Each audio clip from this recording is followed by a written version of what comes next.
がここにいるうちの本物のスクールスポーツのために行こうぜベイビーバン手の服には気をつけて、現実になることがありますからね。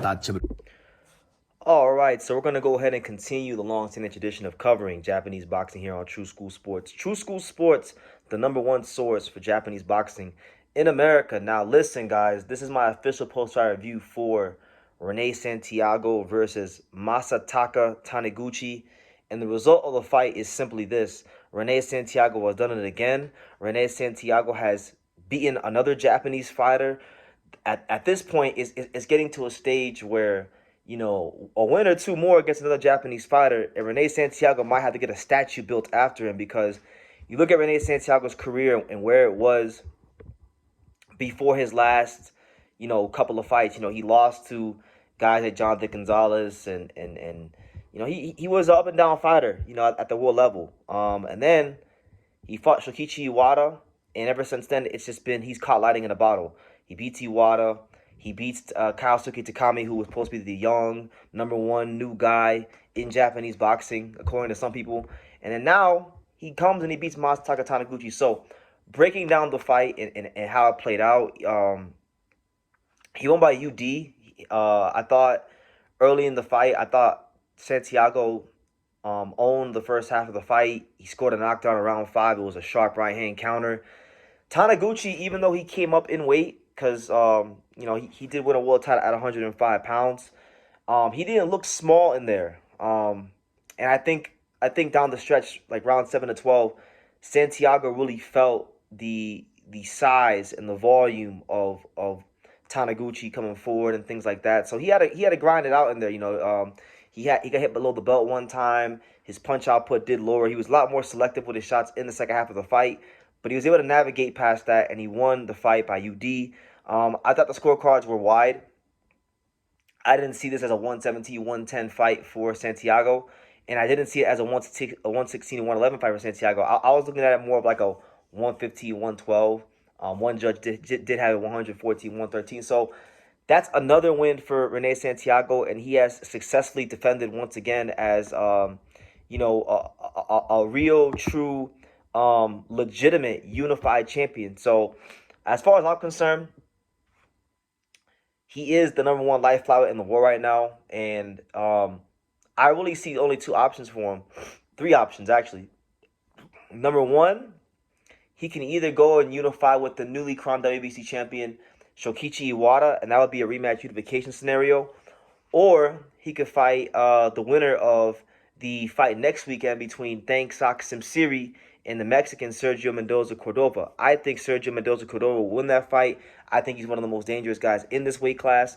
So I think you might have a scenario where if Rene Santiago wants to go undisputed, it may be a Mexico versus Puerto Rico situation in the light flyweight division. You know, so there's that.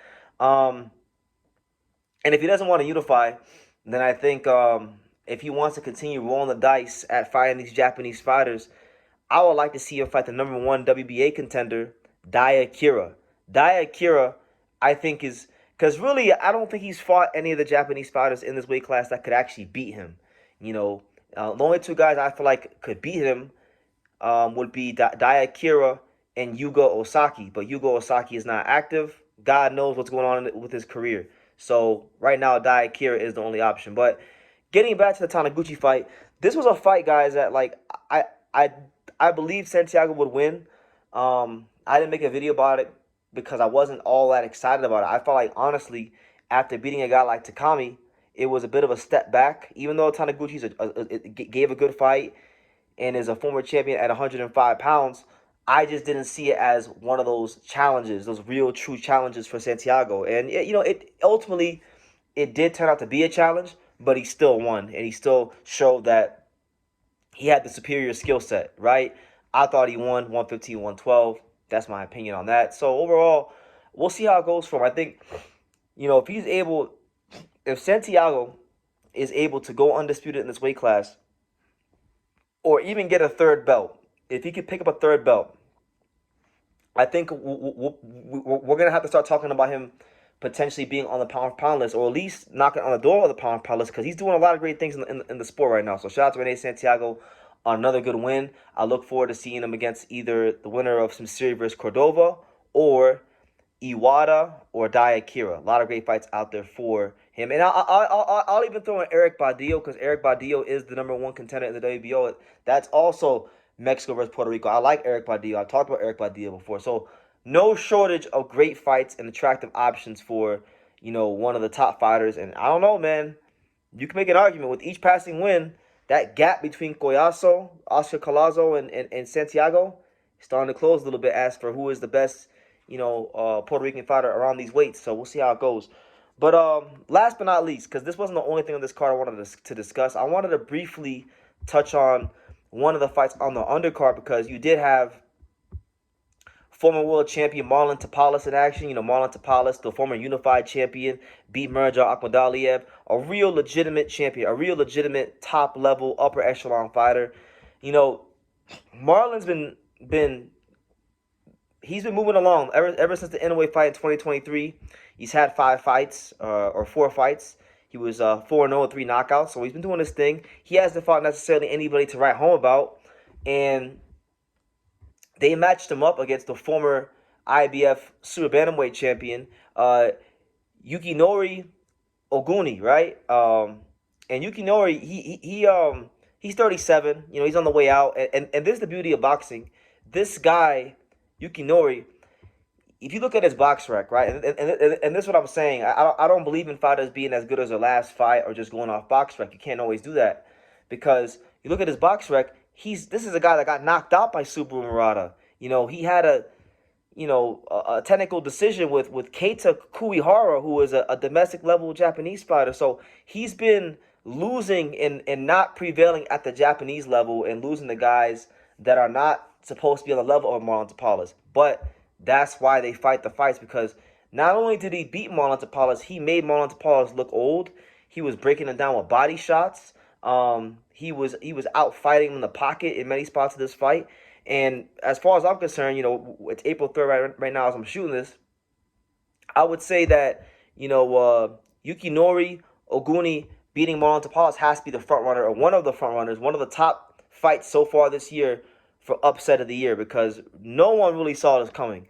Matlon Tapales was supposed to beat a former, older, faded champion and really stick his flag in the ground, as a guy that could potentially be in line for a vacant title once Inoue and Nakatani settle their disputes and all that pans out, right? But now Yukinori Oguni has thrusted himself at the age of 37 years old, right back into the title picture, right back into the thick of things at super bantamweight. So I'm looking at fights for him. One fight that in particular that really sticks out in my eyes is a potential matchup between him and the hard-punching Filipino fighter, Carl James Martin. Carl James Martin is the #2 contender. Tapales was 3. Oguni just beat Tapales. Nakatani's #1. He's already fighting Inoue. So I think there's going to be some... He's going to have a chance to be in a really big fight, whether it's against Carl James Martin or even a guy like Ramon Cardenas. I could see, Yukinori Oguni being in a fight like that, because he has value. He is a former world champion. He gets beat a former unified world champion, and he's 37. So matchmakers and handlers of other fighters with value in this weight class, they may feel like, okay, well, he's a good fighter, but he's 37. My guy Ramon Cardenas or Carl James Martin can capitalize on that. So really, really good card, really good action in Japan this morning. But yeah, shout out to Rene Santiago for another win. He's beaten another Japanese fighter. Can anybody in Japan at 108 solve the Rene Santiago puzzle? So far, it hasn't been so good for them. So I'm hoping for Diakira or Yugo Osaki to get a crack at Rene Santiago. But let me know what you guys think in the comments down below. What did you guys make of the action in Japan this morning? Leave your comments down below. Make sure you guys take the time to subscribe. And like I say in every single one of these videos, you can love me or you can hate me, but I'm just a kid from Daniel. So until next time, take care, guys. Thank you for watching True School Sports. Thank you for watching another video on the untouchable True School Sports empire, the home of boxing. We're on the road to 100,000 subscribers, guys. So help us keep being great. Help us keep pushing out that real boxing content for the fine folks all around the world. And make sure you jab, you hook, you Mike Tyson, you Mayweather that subscribe button. Pops, show them how do they gotta hit the subscribe button. Pop, pop, pop.